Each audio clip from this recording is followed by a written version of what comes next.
Ulysses S. Grant was a family man, a dedicated citizen, a military and presidential hero. He loved horses and smoked cigars, but most importantly, he was, from the very beginning, a common man, an essential American. His story of adversity and success remains one of the most inspirational biographies our nation's history has to offer, and deserves to be told with the passion and authentic demeanor of Sam Grant as General Ulysses S. Grant. A highly acclaimed academic and motivational speaker, film producer, and United States Navy veteran, Sam has dedicated the last 20 years of his life to understanding, portraying, and honoring Ulysses S. Grant. His inspiring and informative visits are entirely first person, and all audiences that have engaged him in the past have left with the overwhelming feeling that they have experienced the true General Grant up close and personal, as history should be. General Grant will be introduced by his loving and devoted wife, Mrs. Ulysses S. Grant.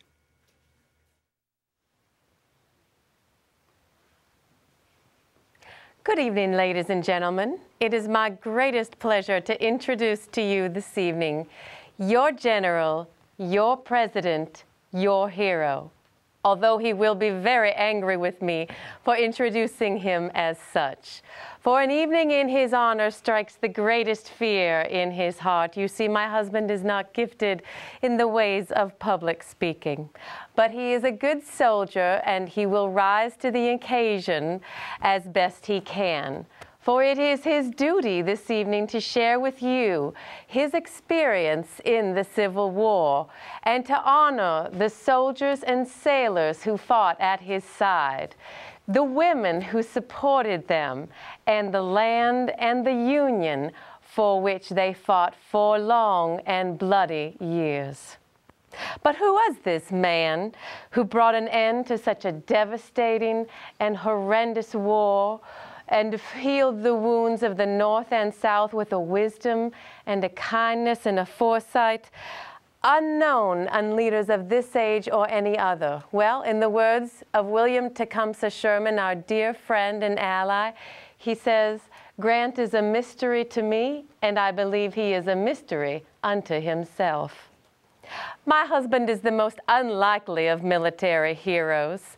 He was born in Point Pleasant, Ohio, where he was having a typical frontier boyhood raised among horses, and the foul smells of his father's tannery business always disgusted him, which is why I find it terribly, terribly upsetting to hear the newspapers of our day and age calling him a butcher. There is no other leader in history who cares more about the men who are dying in his army than our General Ulysses S. Grant. But he was not a political person, but he did know how to win battles, and he was a master strategist. In fact, our dear President Lincoln once said of Grant, "I cannot spare this man, he fights," and truer words were never spoken. He was educated at West Point and served bravely in the Mexican War, and upon return we were married near my family home in St. Louis, Missouri. But shortly thereafter, Liz was transferred to garrison outposts on the West Coast, and we missed each other very terribly. So he did resign from the Army and came home to start a civilian life with us. We tried farming, we tried business life, and then war came again to our country's shores. In March of 1864, towards the end of the terrible Civil War, President Lincoln called my husband to Washington City and made him commander of all the federal armies. And as you may know, on April 9th, 1865, General Ulysses S. Grant, in his most moment of history, truly brought to fruition the signing of the terms of surrender of the Army of Northern Virginia. Truly a great moment, and welcomed our Southern soldiers back as countrymen again. In the words of our contemporaries, and I shall quote from them this evening, the general was once described as, and I quote, "brave as any man should be. He is not a brilliant man, but he is a good and brave soldier, sober, tried for years, industrious, and as kind as a child," which is another reason why it deeply concerns me that anyone would remember General Grant as a drunk with a penchant for whiskey. Historical evidence will show that rumors of my husband's alcoholism was simply cooked up by his political enemies at the time. How could someone succeed in so many battles and have that kind of a problem? And in a most endearing manner, I do digress, another newspaper described him as an ordinary, scrubby-looking man with no gait, no station, and no flashy manner. In fact, once a British correspondent once said of Ulysses, and I quote, "I never met a man with so much simplicity, shyness, and decision. He is a soldier to the core, a genuine commoner, a commander of a democratic army, of a democratic people. No more afraid to command 1,000,000 men than a small company." And I will leave you with this parting description of my husband, and I quote, "General Grant was calmer than Sherman by 100-fold. The habitual expression on his face was so quiet as to be almost incomprehensible. In utterance, he was slow and sometimes embarrassed, but his words were well chosen, never leaving the remotest doubt of what he intended to convey. Not a sign about him suggested rank or power, but in battle, the Sphinx awoke." Ladies and gentlemen, General Ulysses S. Grant.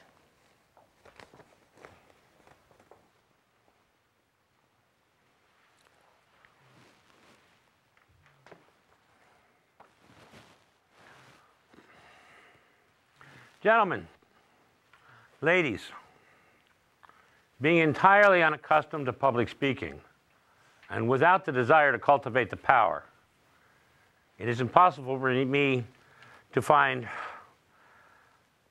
proper language to thank you for your attendance here. All I can say is that to whatever I may be called by your will, I shall endeavor to discharge its duty with fidelity and honesty of purpose. Of my rectitude in the performance of public duty, you will have to judge for yourself by the record before you. I have been quite fortunate in my long life, being blessed by a fine wife for so many years, a loving family. I was blessed that our late president, Mr. Lincoln, saw fit to give me the responsibilities of bringing the rebellion to a final and successful conclusion. On the 26th of February, 1864, the bill restoring the grade of Lieutenant General of the Armies had passed through Congress and become law. My nomination was sent to the Senate on the 1st of March. And the next day, the 2nd, I was confirmed. On the 9th of March, the commission was handed to me at the Executive Mansion by President Lincoln in the presence of his cabinet, my eldest son, Fred, those of my staff who were with me in Washington, and a few other guests.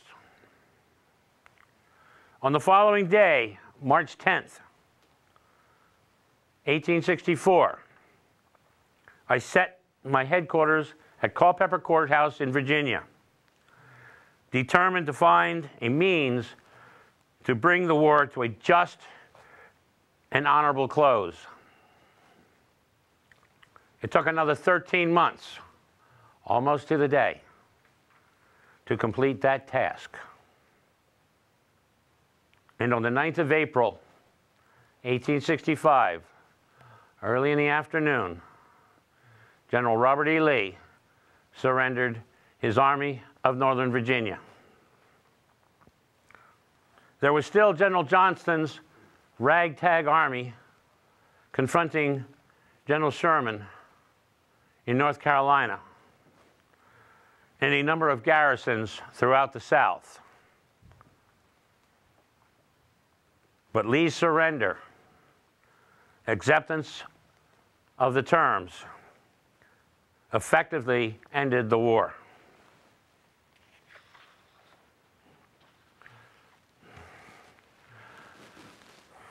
I have been asked on a number of occasions why the war lasted so long, was so hard and so bloody. For myself, I believe it is simply that this war was fought here in America. Americans against Americans. And Americans do not back down from a fight. In this war, the soldiers and sailors who fought it were fighting for the same ideas, the same causes for which their fathers and grandfathers before them had fought. In early 1868, General Sherman, on learning the dilemma I faced when I had been asked if I would allow my name to be placed in nomination for the presidency of the United States, he wrote me regarding his great concern that I should be drawn into the political intrigues of Washington. I had returned a letter to my good friend, my mutual concerns regarding the same subject. But while I did, I told him that I had the same concerns and was thankful of his sentiments. However, I also knew quite clearly that if I did not accept the nomination and we were to allow a politician to run for that office, we might well lose all we had fought 4 long, hard years to gain. For that reason, while I did not wish the office of the presidency of this great country, I felt it my duty to accept the nomination. And I am very proud that you, the people of this country, saw fit to honor me with 8 years, 2 full terms as your president. I feel very much embarrassed in being here before you to say anything in response to the undeserved eulogy which I have just had to hear. However, we have also heard recently some words of little eulogistic of our own country, of our own institutions, of the people who fill the country and make those institutions, a great minority of whom I had the privilege to fight alongside during the late war. And to this, I may say a few words. As you are all undoubtedly aware, I have had the last few years an opportunity to visit most of the civilized nations of this earth. I have had had a very fair opportunity of comparing their governments, their peoples, and their institutions with ours. And I can assure one and all of you that I came back to America better than I went away, I hope. We are blessed with a soil and a variety of climate that no other one nation is blessed of. Our people are made up, I hope, of the best elements of all the countries, mixed up together in a very happy degree to produce about the best results. We are a nation that proceeds on the theory that power is with the people. Our rulers, only servants, having only such power as the people choose to extend to them from time to time. Other nations, I think history will bear me out in saying, have proceeded on the theory that the power is with the head of the government and that the people have no rights, no privileges, except that as they are extended from the crown. We started out with the experience of those other nations and commenced pretty well, considering that apprentices had to boss the job. Now we have grown to manhood, have become of age, have got a history. I think that we, some way or other, will work through any future difficulties that may ever arise, and that we will go down to the end of time an example to those people and furnish a good example which many of them will feel sooner or later. I shall say but little more, except to say I am very much obliged, ladies and gentlemen, for your reception here tonight. Thank you.